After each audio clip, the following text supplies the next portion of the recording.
તમન મન પર બ્રહ્મને જે છે એક જ સર્વાધાર, નામ જેનું ઘન સામજી સહજાનંદજી સર.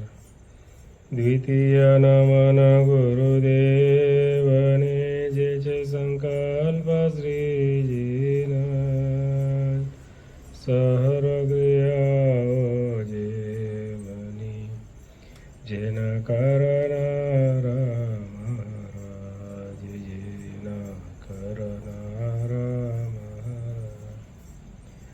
ઓમ શ્રી અક્ષરધામાધિપતિ શ્રી સ્વામિનારાયણ બાપા ભગવતે નમો નમઃ. શ્રી ઘનશ્યામ મહારાજાય નમો. શ્રી હરિકૃષ્ણ મહારાજાય નમો નમઃ. શ્રી સહજાનંદ સ્વામી મહારાજાય નમો નમઃ. શ્રી બાપા શ્રી ભગવતે નમો નમઃ. શ્રી સદગુરુભ્યો નમો નમઃ. શ્રી સ્વામિનારાયણ ગાદીના આદ્યાચાર્ય પ્રવર ધર્મ ધુરંધર સનાતન ધર્મ સમ્રાટ પરમ કલ્યાણકારી જીવન પ્રાણ સ્વામી બાપા ભગવતે નમો નમઃ. સ્વામિનારાયણ હરે અથ વચનામૃત વડતાલ પ્રકરણ. સંવત 1882 પોષવદી 9મીને દિવસ સ્વામી શ્રી સહજાનંદજી મહારાજ શ્રી વડતાલ મધ્યે લક્ષ્મીનારાયણના મંદિર આગળ વિરાજમાન હતા. સર્વે શ્વેત વસ્ત્ર ધારણ કર્યા હતા અને પોતાના મુખારવિંદની આગળ મુનિ તથા દેશ દેશના હરિભક્તની સભા ભરાઈને બેઠી હતી.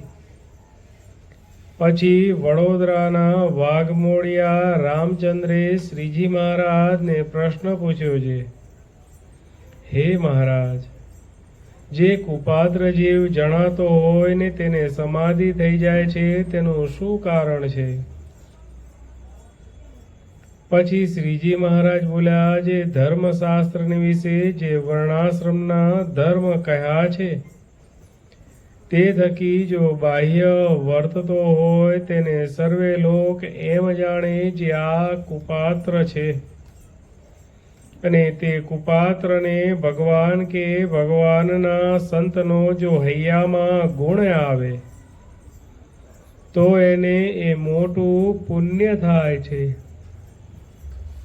ને વર્ણાશ્રમના ધર્મ લોપ્યા હતા તેનું જે પાપ લાગ્યું હતું તે સર્વે નાશ થઈ જાય છે, અને તે જીવ અતિશય પવિત્ર થઈ જાય છે. માટે એને ભગવાનના સ્વરૂપમાં ચિત્ત ચોંટે છે ત્યારે સમાધિ થઈ જાય છે. અને જે પુરુષ ધર્મશાસ્ત્રે કયા એવા છે વર્ણાશ્રમના ધર્મ તેને પાળતો હોય ત્યારે તેને સર્વે લોક ધર્મવાળો જાણે, પણ ભગવાનને ભગવાનના સાધુ તેનો જો દ્રોહ કરતો હોય તો તે સત્પુરુષના દ્રોહનું એવું પાપ લાગે છે. જે વર્ણાશ્રમના ધર્મ પાળ્યાનું જે પુણ્ય તેને બાળીને ભસ્મ કરી નાખે છે. માટે સત્પુરુષના દ્રોહનો કરનારો તે તો પંચ મહાપાપનો કરનારો તેથી વધુ પાપી છે. શા માટે? જે પંચ મહાપાપ કર્યા હોય તે તો સત્પુરુષને આશરે જઈને છૂટાય છે, પણ સત્પુરુષનો દ્રોહ કરે તેને તો કોઈ ઠેકાણે છૂટ્યાનો ઉપાય નથી. કેમ છે? અન્ય ઠેકાણે પાપ કર્યું હોય તે તો તીર્થમાં જઈને છૂટાય છે, અને તીર્થમાં જઈને પાપ કરે તે તો વજ્રલેપ થાય છે. માટે સત્પુરુષનો આશરો કરે ત્યારે ગમે તેવો પાપી હોય તો પણ અતિ પવિત્ર થઈ જાય છે ને તેને સમાધિ થઈ જાય છે. અને સત્પુરુષનો દ્રોહી હોય ને તે ગમે તેવો ધર્મવાળો જણાતો હોય તો પણ મહાપાપી છે ને તેને કોઈ કાળે ભગવાનનું દર્શન હૃદયને વિશે થાય જ નહીં. માટે જેને વિમુખ જીવ પાપી જાણે છે તે પાપી નથી, અને જેને વિમુખ ધર્મી જાણે છે તે ધર્મી નથી. ઇતિ વચનામૃત વડતાલ પ્રકરણનું 14મું થયું. રહસ્યાર્થ પ્રદીપિકા ટીકા. આમાં પ્રશ્ન 1 છે. તેમાં વર્ણાશ્રમના ધર્મથી બાહ્ય વર્તતો હોય એવા કુપાત્રને પણ અમારો કે અમારા સંતનો ગુણ આવે તો તેનું પાપ બળી જાય છે ને તે પવિત્ર થાય છે, ને અમારે વિશે ચિત્ત ચોંટે છે ને સમાધિ થાય છે. અને વર્ણાશ્રમના ધર્મ પાળતો હોય ને અમારો કે અમારા સંતનો દ્રોહ કરે તો તે પંચ મહાપાપીથી વધુ પાપી છે. અને પંચ મહાપાપી અમારો કે અમારા સંતનો આશરો કરે તો અતિ પવિત્ર થાય ને તેને સમાધિ થાય. માટે વિમુખ પાપી જાણે તે પાપી નથી, ને ધર્મી જાણે તે ધર્મી નથી. એમ શ્રીજી મહારાજે કહ્યું છે. 2 બાબતો છે. ઇતિ રહસ્યાર્થ.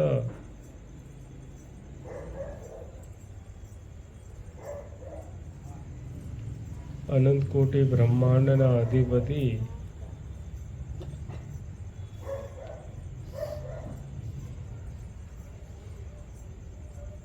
પૂર્ણ પુરુષોત્તમ શ્રી સ્વામિનારાયણ ભગવાન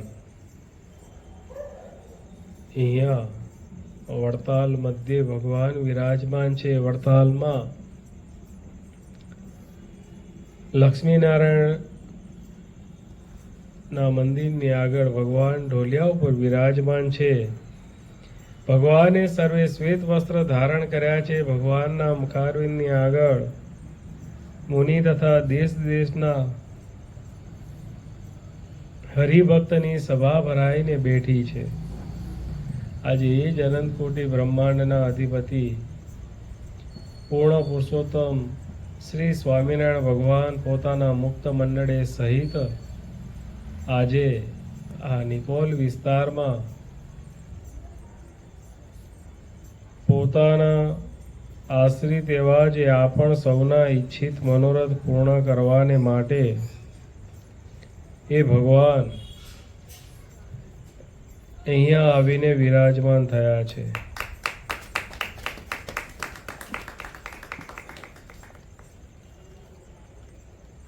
કાર્યાણી પ્રકરણનું 5મું વચનામૃત થોડા દિવસ પહેલા આપણે એ વાંચ્યું હતું. એના ઉપર આપણે કથા કરી હતી કે ભગવાનને આ લોકમાં પ્રગટ થયાનું શું પ્રયોજન છે. તો પોતાના આશ્રિત એવા જે પ્રેમી ભક્ત તેમના ઈચ્છિત મનોરથ પૂર્ણ કરવાને માટે ભગવાન આ લોકમાં પ્રગટ થાય છે. ને એ ભક્ત ભગવાનને લાડ લડાવવા માટે અનેક પ્રકારના મનોરથ કરે છે. ભગવાનને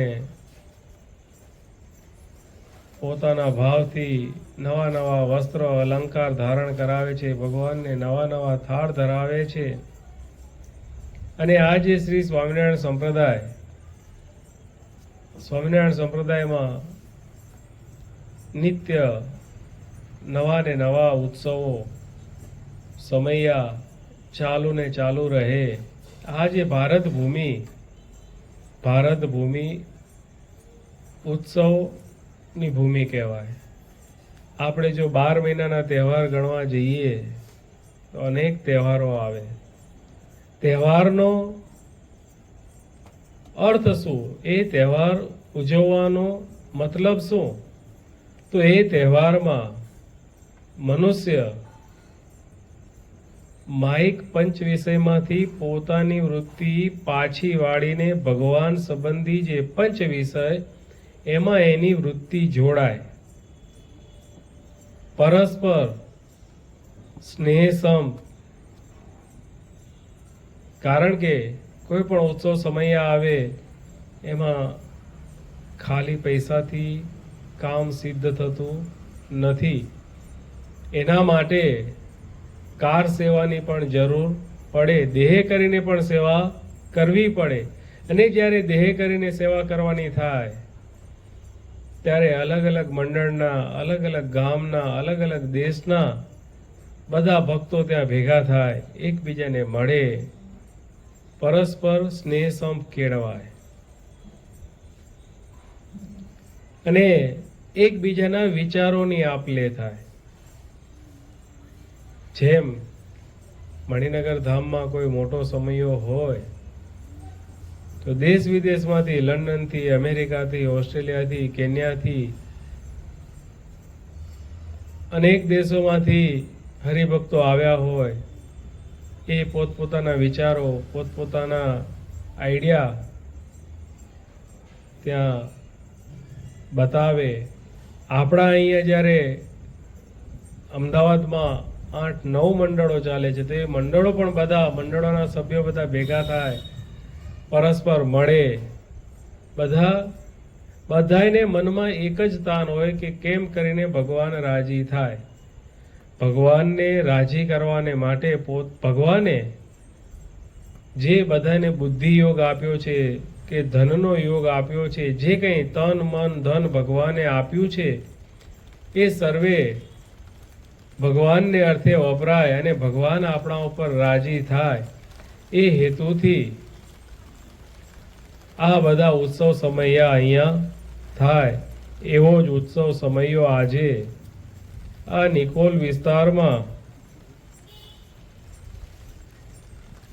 આ બાપાના બાળકો બધા ભેગા થઈને આ અનંતકોટી બ્રહ્માંડને, કેટલા નાના બાળ સ્વરૂપ છે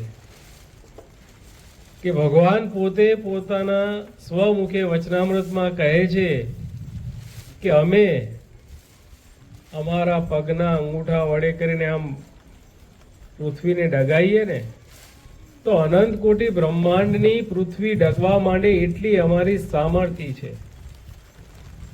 અને એ જ ભગવાન આજે બાળ સ્વરૂપ ધારણ કરીને આ ભક્તોનો ભાવ, આ ઝૂલો કેવો, એક બાજુ ધર્મનો થાંભલો, બીજી બાજુ ભક્તિનો થાંભલો, અને સ્નેહની સાંકળમાં એ પ્રેમરૂપી પાલખામાં ભગવાન બિરાજમાન થયા છે.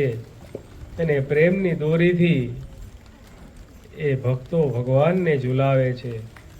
અને એ ભગવાન પોતાના ભક્તોના ઈચ્છિત મનોરથ પૂર્ણ કરવા માટે મંદ હાસ્ય વેરતા વેરતા એ ભગવાન એ ભક્તોના ભાવો પૂરા કરે છે.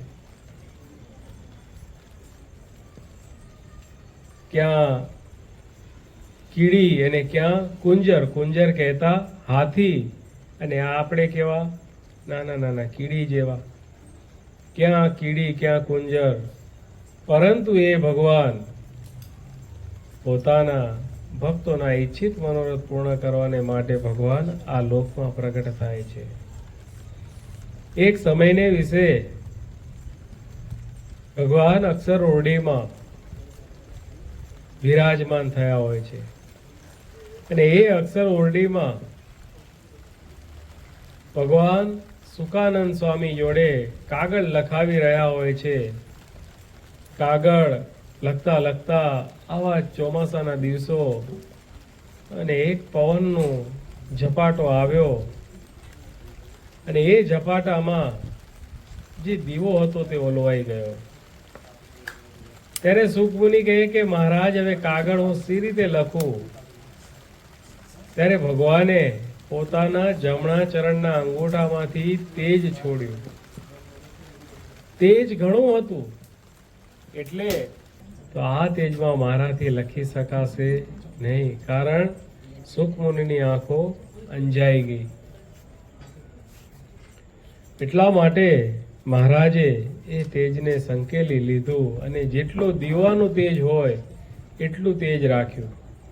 એટલા તેજોમય મૂર્તિ જેના પ્રકાશે અનંત કોટી બ્રહ્માંડ, જેના તેજે અનંત કોટી બ્રહ્માંડ તેજાયમાન છે, સૂર્ય ચંદ્ર તેજાયમાન છે, એવા જે સર્વોપરી સ્વામિનારાયણ ભગવાન આપણને મળ્યા છે. એ ભગવાન આજે નાનું બાળ સ્વરૂપ ધારણ કરીને હેતના હિલોળે અહીંયા હિંડોળે ઝૂલી રહ્યા છે. આજની આ હિંડોળાની સેવા ના યજમાન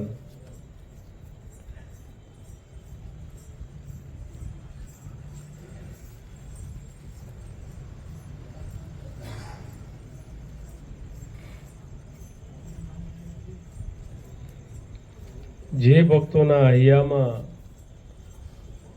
અખંડ ભગવાન નું સ્મરણ રહે છે, હૈયામાં એક જ તમન્ના રહે છે કે ભગવાન અમારા ઉપર કેમ રાજી થાય, કેમ કરીએ તો ભગવાનની પ્રસન્નતા ઉતરે.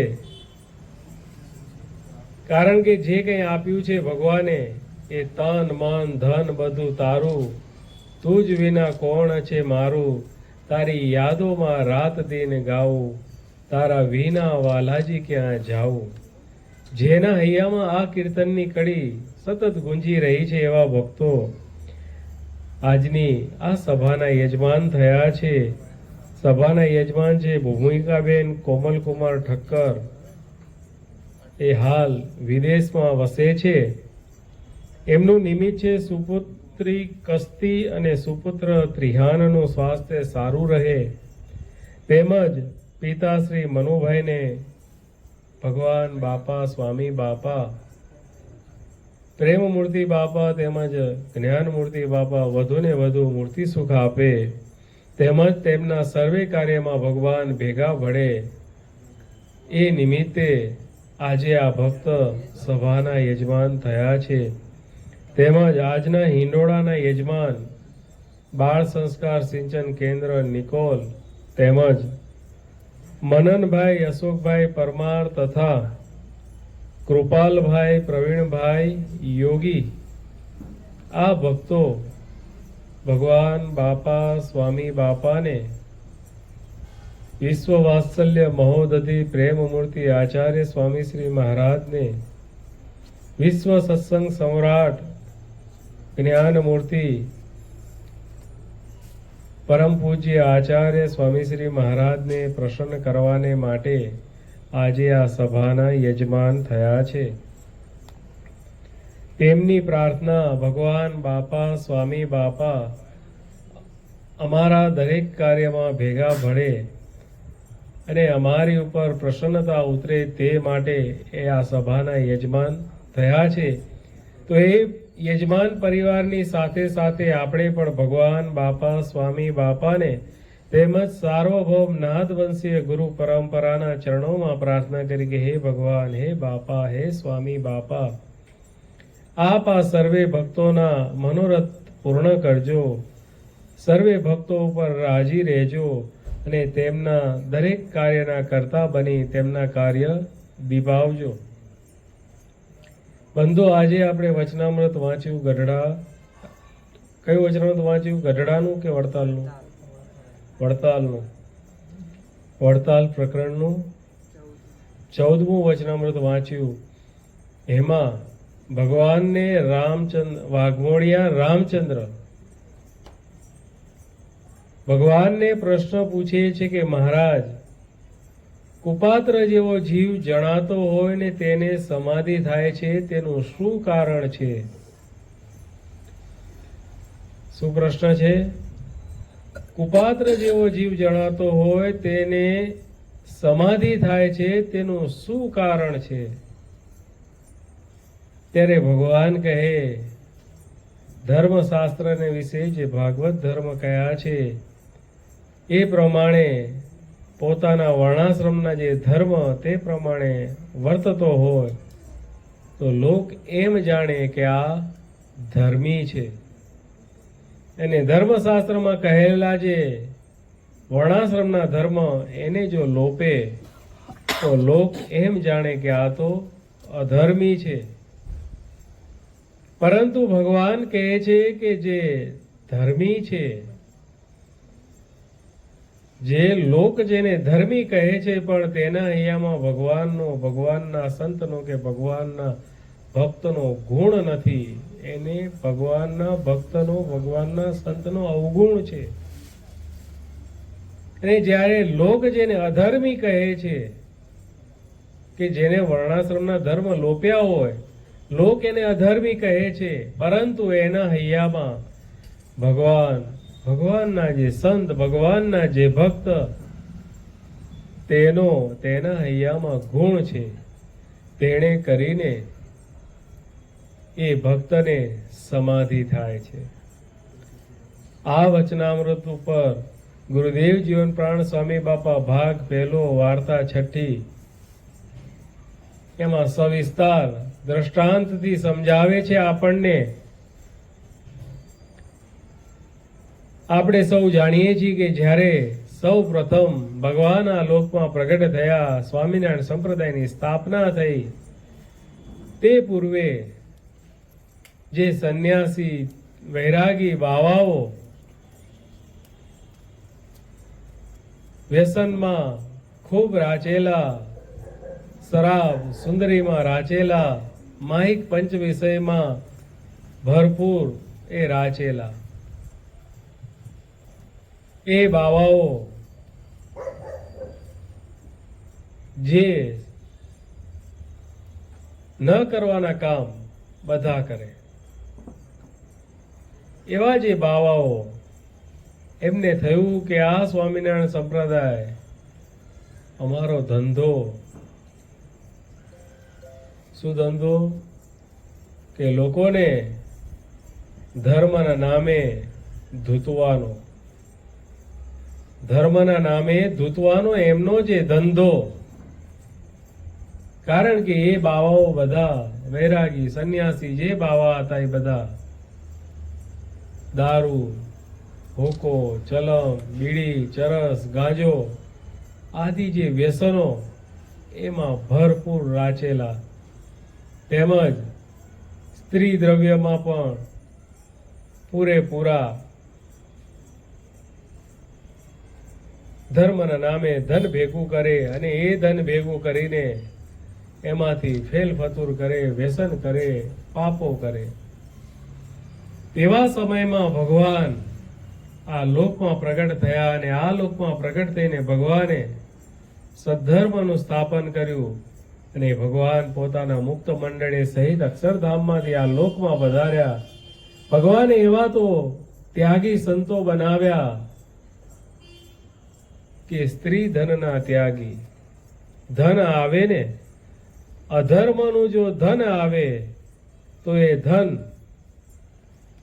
અવળા રસ્તે જાય.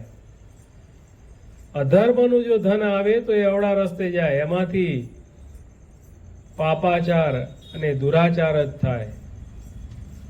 પરંતુ ભગવાને સ્ત્રી ધનના ત્યાગી કે જે વ્યસન પણ ન કરે અને એવા શુદ્ધ નિર્મળ એવા જે સંતો ભગવાને બનાવ્યા. અને એ સંતો ગામડે ગામડે ફરીને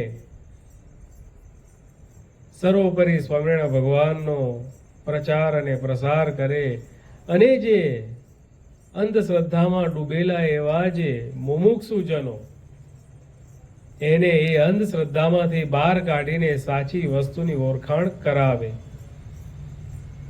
એ હેતુથી એ સંતો ગામડે ગામડે વિચરણ કરે અને વિચરણ કરે ત્યારે ગામમાં ઘણા એવા દ્વેષી હોય કે સંતોને મારે, ગાળો દે, તાડન કરે. પરંતુ સંતો એ બધાને ન ગણે અને ભગવાનની આજ્ઞા સર્વોપરી સ્વામિનારાયણ ભગવાને સ્વહસ્તે શિક્ષાપત્રીમાં લખેલી આજ્ઞા શ્લોક નંબર 201 ગાલિદાનમ તાડનમ ચ કૃતમ કૌમતિ ભીર્જનૈ ક્ષંતવ્યમેવ સર્વેષામ ચિંતનીયમ હિતમ ચ તૈ. ભગવાનની આજ્ઞા સામું જ એમની દ્રષ્ટિ. ભગવાને આજ્ઞા કરી છે કોઈ આપણને મારે ગાળ દે તો તે સહન કરવું, પણ સામી ગાળ પણ દેવી નહીં, એને મારવો પણ નહીં, અને ત્યાં સુધી કે એનું ભૂંડું થાય એવો મનમાં સંકલ્પ પણ કરવો નહીં. આવા શુદ્ધ નિર્મળ પવિત્ર સંતો ગામડે ગામડે વિચરણ કરે. વિચરણ કરતા કરતા ક્યાંક કોઈક જગ્યાએ એવા અડબંગી અધર્મી મનુષ્ય પણ મળી જાય, કોઈક જગ્યાએ સંન્યાસી વૈરાગી બાવાઓ પણ મળી જાય, અને એ બાવાઓ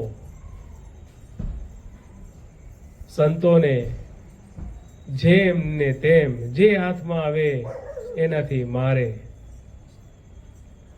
એક સમયને વિશે ભગવાનના સંતો વિચરણ કરે છે. ગામડે પડતાલની આજુબાજુનો જ પ્રદેશ છે. ત્યારે એ ગામમાં સંતોને અને વૈરાગીનું સામસામું ભેગું થવું, અને વૈરાગીઓને મનમાં એમ થયું કે આ બાવાઓ, આ સ્વામિનારાયણના મુંડિયાઓ જ આ માણસોને ભરમાવે છે કે ભાઈ દારૂ ન પીવાય, વ્યસન ન કરાય, શરાબ સુંદરીમાં ના જવાય, એટલે કે આ બધું ખોટું છે. સ્વામિનારાયણના સાધુ તો કાચા છે. જો मन को छुटा મૂકે वो ही महंत है, वो ही सच्चा संत है. આ બધાની સમજણ આવી, પણ આ સમજણ બંધુઓ ખોટી. જે પોતાના મનને છૂટું મૂકે. મન કેવું છે? ચંચળ છે. મન માકડા જેવું છે. અને 84 લાખ જાતના જન્મ ધર્યા પછી, 84 લાખ જાતના વિષય ભોગવ્યા પછી એ મનુષ્ય ને આ માનવ દેહ મળ્યો છે.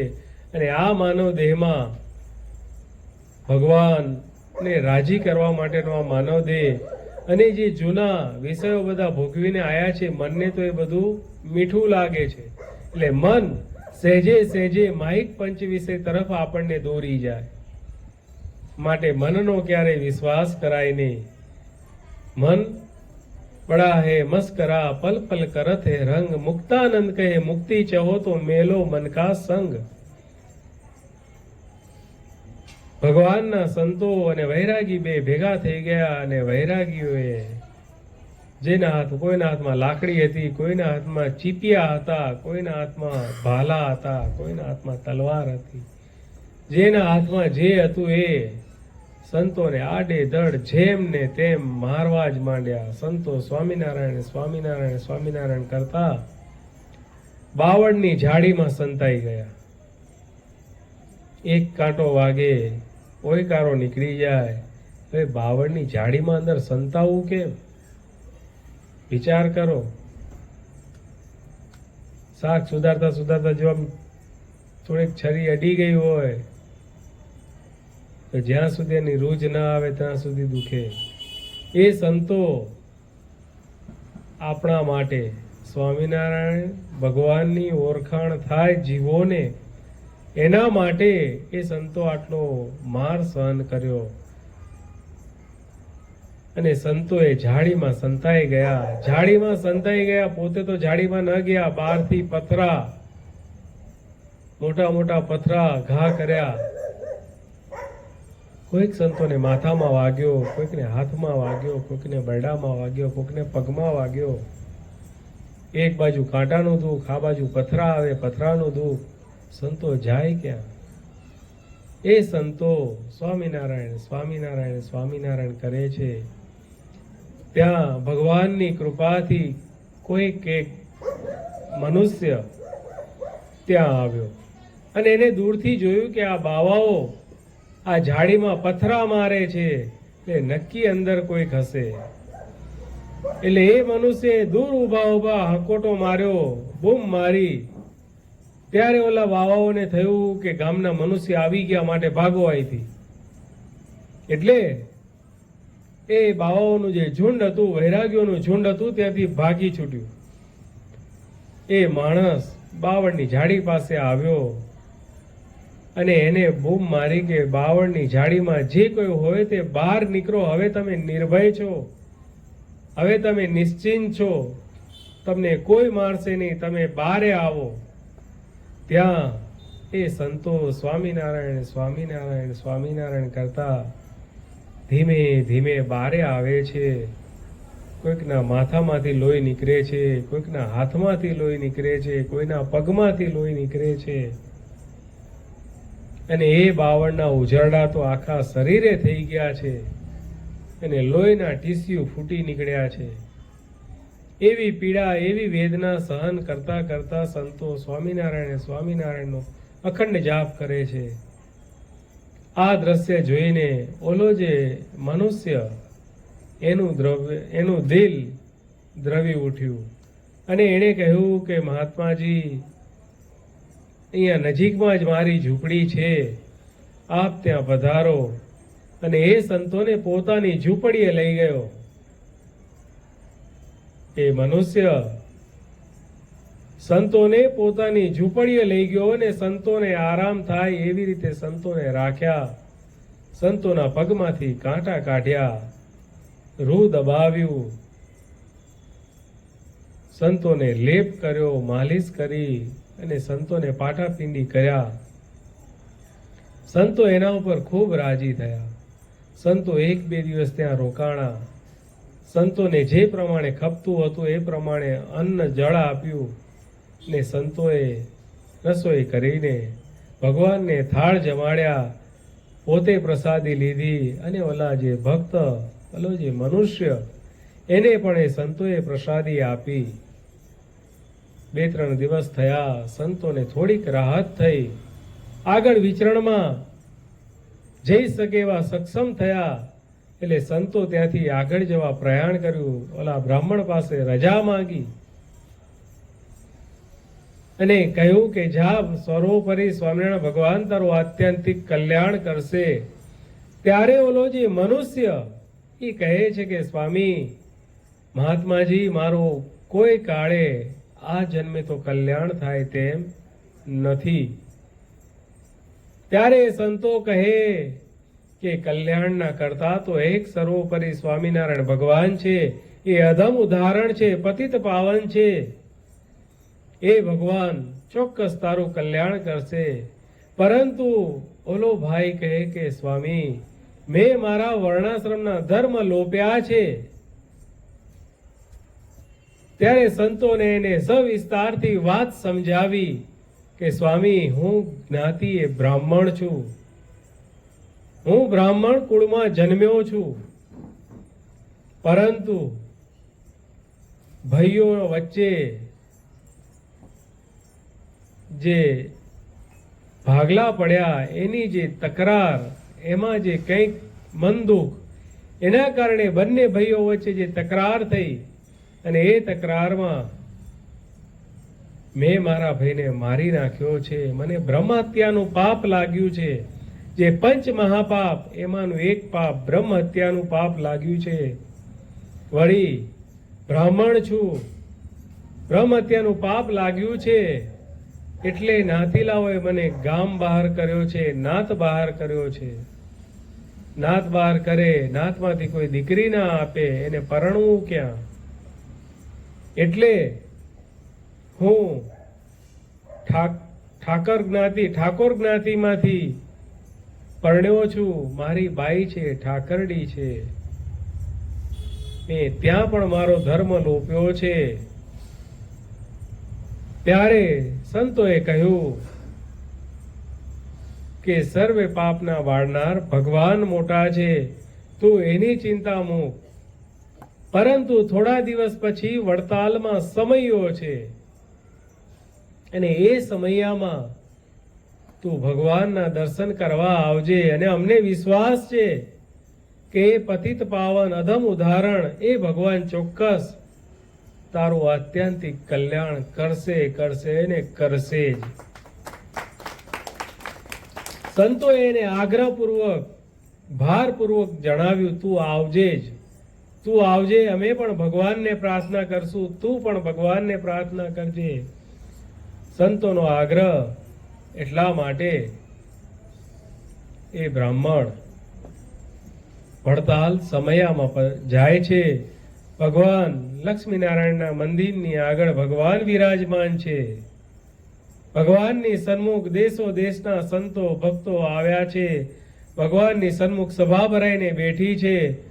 દેશ પરદેશના ભક્તો ભગવાનને માટે વિવિધ પ્રકારની ભેટ સોગાદો લાવે છે, વિવિધ પ્રકારના વાઘા લાવે છે, અલંકાર લાવે છે, મેવા મીઠાઈ લાવે છે. ભગવાનની આગળ થાળ ધરે છે, પૂજન કરે છે, અર્ચન કરે છે. અને એ સભામાં જ્ઞાન વાર્તા થાય છે. ત્યાં ઓલો જે બ્રાહ્મણ તે સભામાં આવ્યો, સભાની પાછળ દૂર ઊભો વિચારે છે કે આટલી મોટી મેદની, આટલી બધી જનસંખ્યા, ને આમાં હું ક્યાં ત્યાં જઉં. પોતે તો એક ગરીબ બ્રાહ્મણ હતો, પહેરવાના કપડાના પણ ઠેકાણા હતા નહીં, પરંતુ એનું દિલ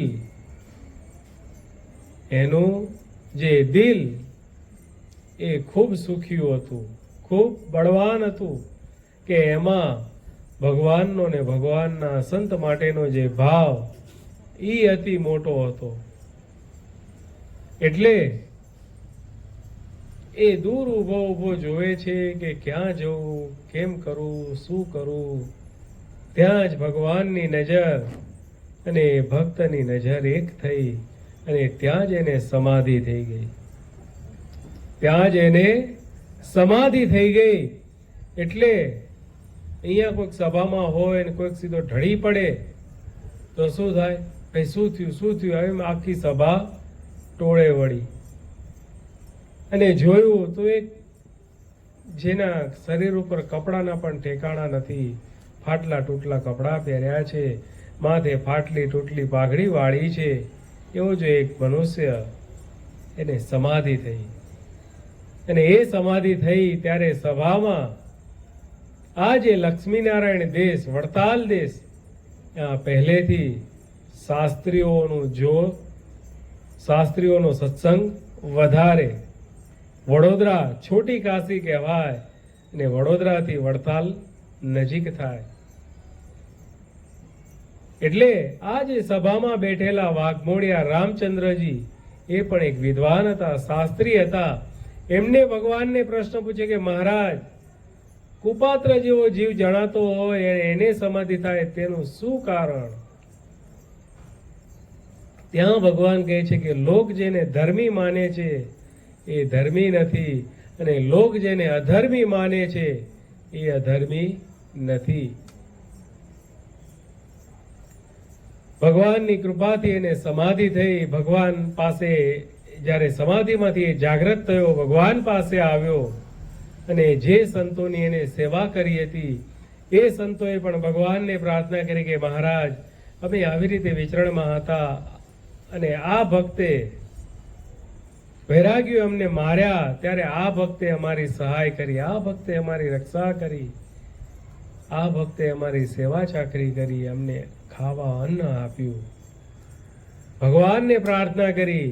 એ દિલના દરિયા, અધમ ઉદાહરણ, પતિત પાવન, એ ભગવાને ભક્ત ઉપર રાજી થયા અને એ ભગવાને એને આત્યંતિક મોક્ષનો કોલ આપ્યો. એના આપેલા વરદાનો, ભગવાનના આપેલા વરદાનો ખોટા હોય નહીં. સ્વામી નારાયણ ભગવાન બીજો કોઈ નહીં. એ ભગવાને એને આત્યંતિક કલ્યાણનું વરદાન આપ્યું અને એ ભક્ત ભગવાનની પાસે કંઠી ધારણ કરી, વર્તમાન ધારણ કર્યા અને સત્સંગી થયો. બંધુ, આ સેવા કરવાનું ફળ, આ સંતની સેવા કરવાનું ફળ, ભગવાનના સંતની સેવા કરી, ભગવાનના ભક્તની સેવા કરીએ, ભગવાનના સંતની સેવા કરીએ તો ભગવાન રાજી થાય. જેમ ટૂંકમાં ઝીણાભાઈનો પ્રસંગ આપણે સૌ જાણીએ છીએ. એ ઝીણાભાઈ ભગવાનના એક ગરીબ ભક્તની સેવા કરી એનો ખાટલો ખભે ઉપાડીને પોતાના દરબારમાં લઈ ગયા. ભર બજારની વચ્ચે એ ભક્તનો ખાટલો પોતાના ખભે ઉપાડ્યો. ત્યારે ભગવાને ભક્ત ઉપર ખૂબ રાજી થઈ ગયા, ઝીણાભાઈ ઉપર, ને ભગવાને કહ્યું કે જ્યારે તમારો અંત સમય આવશે ત્યારે અમે તમારી નનામી અમે ઉપાડશું, તમને અમે ખભો આપીશું. અને સત્સંગના ઇતિહાસમાં જોવા જઈએ તો ઝીણાભાઈ સિવાય ભગવાને કોઈને પોતાની કાંધ, પોતાનો ખભો આપ્યો નથી. ભગવાન સેવા કરવાથી આટલા પ્રસન્ન થાય છે. પોતાના મા બાપની સેવા ભગવાન શિક્ષાપત્રીમાં કહે છે, માતા પિતા ગુરુ ને રોગીની સેવા કરવી. ભગવાને પોતે સેવા કરીને આપણને બતાવ્યું છે. ભગવાને પ્રથમ પ્રકરણના વચનામૃતમાં જે સેવકરામ નામે જે સાધુ, એનું જે આખું વચનામૃત, એમાં ભગવાન પોતે સેવા કરીને આપણને બતાવી છે. આ તો સ્વામિનારાયણ સંપ્રદાયમાં પરોક્ષમાં પણ શ્રી કૃષ્ણ ભગવાનના સમયની વાત. શ્રી કૃષ્ણ ભગવાનના સમયમાં પણ શ્રી કૃષ્ણ ભગવાનના ભક્તો પણ, રામચંદ્રજીના સમયની વાત, રામચંદ્રજીના ભક્તો પણ જેણે જેણે સેવા કરી એનું સારું થયું. અને જેણે પોતાના મા બાપની સેવા નથી કરી, માતા પિતાને જેને દુઃખી કર્યા છે, તો એ પોતે પણ દુઃખી થયા છે. આ સંસારમાં આપણને જેને જન્મ આપ્યો, ભગવાનની ઓળખાણ કરાવી, આપણને જીવન જીવતા કર્યા એવા જે મા બાપ, એની સેવા કરી લેવાની. જો મા બાપની સેવા નહીં કરીએ ને, અને મા બાપની સેવા નહીં કરીએ, તો જીવનમાં તમે ગમે એટલા પ્રયત્ન કરશો, પરંતુ તમે આગળ વધી શકશો નહીં. એક માણસ રાત્રે નદીમાં એક જે હોડી હતી એમાં બેઠો બેઠો આખી રાત હલેસા માર્યા. સવારે જોયું તો ભાઈ ત્યાંનો ત્યાં જ હતો. કેમ? તો એ જે હોડીનું દોરડું એ કાંઠે બાંધેલું હતું. જીવનમાં ગમે એટલા હલેસા મારશો, તમે આગળ નહીં વધી શકો, કારણ કે મા બાપનો તમને આશીર્વાદ નથી. રામચંદ્રજી ભગવાનના પિતા દશરથ રાજા પોતાની યુવા અવસ્થામાં એ શિકારના શોખીન અને શિકાર કરવા નીકળ્યા. શિકાર કરવા ગયા, તળાવ જોયું, અને એ દશરથ રાજા એવી વિદ્યા ભણેલા હતા, શબ્દભેદી બાણ એ ચલાવતા હતા. જ્યાં શબ્દ સંભળાય ત્યાં એ બાણ મારે અને એમનું નિશાન અચૂક ચોક્કસ એ પાર પાડે, એવી એમનામાં કળા હતી, વિદ્યા હતી. શિકાર કરવા નીકળ્યા, ઘણું રખડ્યા પણ કાંઈ મળ્યું નહીં. છેલ્લે જતા તળાવની આજુબાજુ આવે છે. તળાવમાં જાળી ઘણી છે. તળાવના એક છેડે જેને પોતાના અંધ મા બાપની સેવા કરી અને કાવડમાં પોતાના મા બાપને તીર્થયાત્રા કરાવી એવો જે શ્રવણ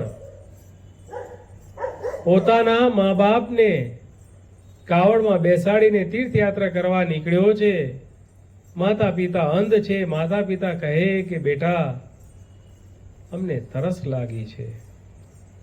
એટલે શ્રવણ એક ઝાડની ઘાટી છાયા ત્યાં આગળ માતા પિતાને બેસાડે છે, પોતાની કાવડ ઉતારે છે અને પોતે ઘડો લઈને તળાવમાં જળ ભરવાને જાય છે.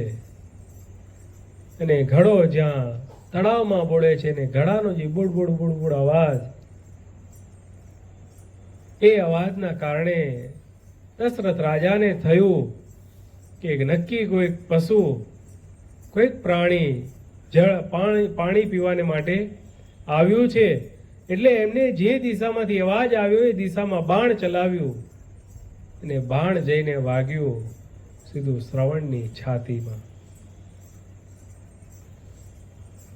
જ્યાં શ્રવણની છાતીમાં બાણ વાગ્યું, શ્રવણના મોઢામાંથી ચીસ પડી ગઈ, રાડ પડી ગઈ.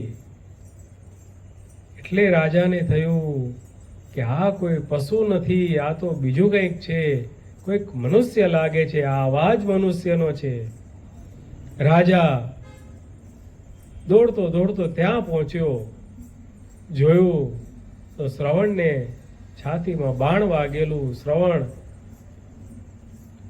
ડચકા લેતો હતો, તરફડિયા મારતો હતો. રાજા પહોંચ્યા અને રાજાને કીધું કે હે રાજન, તમે મને શા માટે, મને વગર વાંકે તમે શા માટે બાણ માર્યું? ત્યારે એ રાજા કહે કે ભાઈ મારી ભૂલ થઈ, મને ખબર નથી, મને એમ કે કોઈક પશુ છે એટલા માટે મેં બાણ માર્યું હતું, પરંતુ અજાણતા ભૂલથી મને આ અપરાધ થઈ ગયો છે, તું મને માફ કર. ત્યારે શ્રવણ કહે છે કે મારા માતા પિતા અંધ છે, હું એમને યાત્રા કરાવવા નીકળ્યો છું, એ તરસ્યા થયા છે, એમના માટે હું જળ ભરવા આવ્યો હતો. હવે માતા પિતાને કોણ સંભાળ લેશે? ત્યારે રાજા ખૂબ દિલગીર થઈ જાય છે, માફી માંગે છે. અંતે શ્રવણ એટલું જ કહે છે કે આ ઘડો લઈને તમે જાઓ, મારા માતા પિતાને પાણી પાજો, એમની સાર સંભાળ રાખજો અને કહેજો કે તમારો શ્રવણ હવે આ દુનિયામાં નથી. રાજા પાણીનો ઘડો લઈને માતા પિતાને ગોતતો ગોતતો જાય છે. એક ઝાડ નીચે બેઠા છે. જે અંધ હોય એને ભગવાને બીજી શક્તિ ઘણી આપી હોય, અંધ હોય એને ભગવાને બીજી શક્તિ ઘણી આપી હોય. એ જે રાજાનો ચાલવાનો જે અવાજ, એના ઉપરથી ઓળખી ગયા કે આ કોઈક બીજું છે. નજીક ગયા, સ્પર્શ કર્યો, અવાજ સાંભળ્યો. પહેલા તો રાજાને બોલવાની હિંમત ચાલી નહીં, રાજા બોલી શક્યો નહીં. સ્પર્શ કર્યો, પાણી આપ્યું અને જ્યાં એ અંધ માતા પિતાએ એના શરીર ઉપર હાથ ફેરવ્યો, આ મારો દીકરો શ્રવણ નથી, તમે કોણ છો? ત્યારે કહે કે હું દશરથ રાજા છું અને મૃગયા કરવા નીકળ્યો હતો, શિકાર કરવા નીકળ્યો હતો અને મેં બાણ ચલાવ્યું અને એ બાણ ભૂલથી તમારા દીકરા શ્રવણની છાતીમાં વાગ્યું અને એ દીકરો હવે આ લોકમાં નથી. જ્યાં આ શબ્દ કીધા ત્યાં એ માતા પિતાના હૈયામાંથી એક કારમી ચીસ નીકળી ગઈ. હૈયા ફાટ બંને જણા રુદન કરવા માંડ્યા અને રુદન કરતા કરતા બંને પોતાના પ્રાણ ત્યજ્યા. પ્રાણ ત્યજતા પહેલા એટલું શ્રાપ આપી દીધો, એટલા એના હૈયામાંથી શબ્દો નીકળી ગયા કે જેમ અમારું મૃત્યુ પુત્ર વિયોગમાં થાય છે, એમ તારું પણ મૃત્યુ પુત્ર વિયોગમાં થશે. અને તું જ્યારે મૃત્યુ પામીશ ત્યારે તારો પુત્ર તારી સાથે હશે નહીં. અને એ શ્રાપ લાગ્યો. ભલે રામચંદ્ર ભગવાનના પિતા હતા, રામચંદ્ર ભગવાનના પિતા હતા, પરંતુ જો એક માતા પિતાનો શ્રાપ લાગ્યો તો અંતે એને શું થયું આપણે સર્વે બધા જાણીએ છીએ કે જ્યારે રામચંદ્રને ગાદી સોંપવાની હતી અને જે કંઈ છળ કપટ રમાણું રામચંદ્રને વનવાસ આવ્યો, કારણ પૂર્વે જે શ્રાપ થયો એ ન્યાય એ પ્રમાણે બધું થયું. ને દશરથ રાજાને રામચંદ્રજી ઉપર હેત વધુ હતું ને જ્યાં કઈકઈએ કીધું, વચનથી બાંધી લીધા, કાંઈ બોલી શક્યા નહીં. પરંતુ સહન પણ કરી શક્યા નહીં.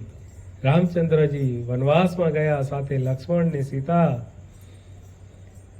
ગયા, અને રામચંદ્રના વિયોગે એ દશરથ રાજાએ પોતાના પ્રાણ ત્યજ્યા. માતા પિતાની સેવા, જો બંધુઓ માતા પિતાની સેવા કરી હશે અને એ માતા પિતાના જે આશીર્વાદ જો આપણને મળશે તો આ દુનિયામાં આપણી પ્રગતિ કોઈ રોકી શકશે નહીં. શ્રવણના માતા પિતા, ગરીબ માતા પિતાનો જો શ્રાપ લાગ્યો તો ખુદ રામચંદ્ર ભગવાન પણ એ શ્રાપને રોકી શક્યા નહીં, અને પોતાના પિતા દશરથનું મૃત્યુ પુત્ર વિયોગે થયું. માટે આ સભામાં જે કોઈ બેઠા છીએ, આપણે ક્યારેય પણ પોતાના માતા પિતાને દુખી કરવા નહીં. માતા પિતાની સેવા કરવી, ભગવાનની સેવા કરવી, ભગવાનના સંતની સેવા કરવી, અને એ સેવાએ કરીને ભગવાનના સંતનો રાજીપો થાય, અને જ્યારે રાજીપો થાય ને તો ગમે તેવા મહાપાપ હોય તે બળીને ભસ્મ થઈ જાય છે. જેમ ઓલા બ્રાહ્મણના વર્ણાશ્રમ ધર્મ લોપ્યા હતા તો પણ એના જે કંઈ પાપ લાગ્યું એ સર્વે બળીને ભસ્મ થઈ ગયું, અને ભગવાન એમને આત્યંતિક કલ્યાણનું વરદાન આપ્યું. એમ આપણે આજે ભગવાન બાપા, સ્વામી બાપાના ચરણોમાં પ્રાર્થના કરીએ કે હે પ્રભુ, અમને એવી દિવ્ય બળ, બુદ્ધિ, શક્તિ, ભક્તિ આપજો કે આપના ધામમાંથી પધારેલા જે સાચા સંતનો, આપના ધામમાંથી પધારેલા જે સાચા ભક્તનો જીવનમાં ક્યારેય પણ અવગુણ, અપરાધ થાય નહીં, અને આ જીવન પર્યંત આપના ધામમાંથી પધારેલા જે સાચા સંતોની, આપના ધામમાંથી પધારેલા સાચા ભક્તોની સેવા કરતા રહીએ એવી દિવ્ય બળ, બુદ્ધિ, શક્તિ, ભક્તિ આજના પ્રસંગે અમને આપજો. અક્ષરધામના અધિપતિ સ્વામિનારાયણ બાપાની જય, ઘનશ્યામ મહારાજની જય, હરિકૃષ્ણ મહારાજની જય, સહેજાન જય બાપા શ્રીની જય, સદગુરુ શ્રીની જય, સ્વામિનારાયણ રાજનાદ્યાચાર્ય પ્રભુ ધર્મ ધુરંધર સનાતન ધર્મ સંગ્રામ પરમ કલ્યાણ જીવન પ્રાણ સ્વામી બાપાની જય.